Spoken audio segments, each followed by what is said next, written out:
Bu videoni Tracker 10xchilar 100% ko'rish kerak. Tracker 10xda zub 4 alishtirish necha pulga tushadi? Kelinglar bir boshdan ko'rib chiqamiz. Bizda davlat siri, harbiy siri yo'q. Narxlarni ham ochuvchasiga aytaveramiz. Kelinglar ehtiyot qismidan boshlaymiz. Hammasi motorni zavoddan chiqadi. Liniyada qanday turgan bo'lsa, xuddi shu holatda keladi. Ana upakovkada har bittasi alohida bo'lmaydi.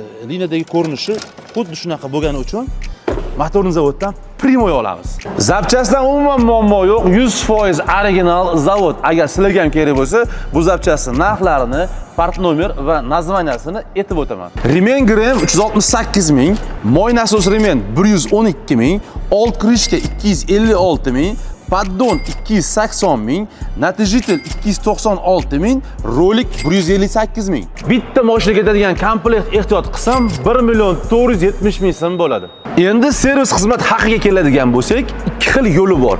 Birinchisi motorni yechmasdan 2 million so'm. Vaqt bo'yicha ham tez bo'ladi, bizga ham sizni pulingizni tez va oson olish yo'li. Ikkinchisi motorni yechib 2,5 million so'm bo'ladi. Bizga qiyin bo'ladi, ya'ni motoringiz to'liq yechiladi. Stendga qo'yiladi, vakuum nasos yuviladi, motorni o'zi yuviladi. Agar remen разрушение ko'p bo'lgan bo'lsa, bu albatta kerak.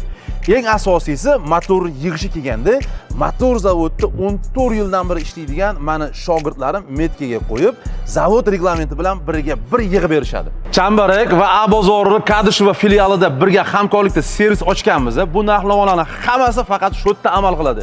Yana A bozori boshqa joylarga borib to'polon qilib yurmaylar.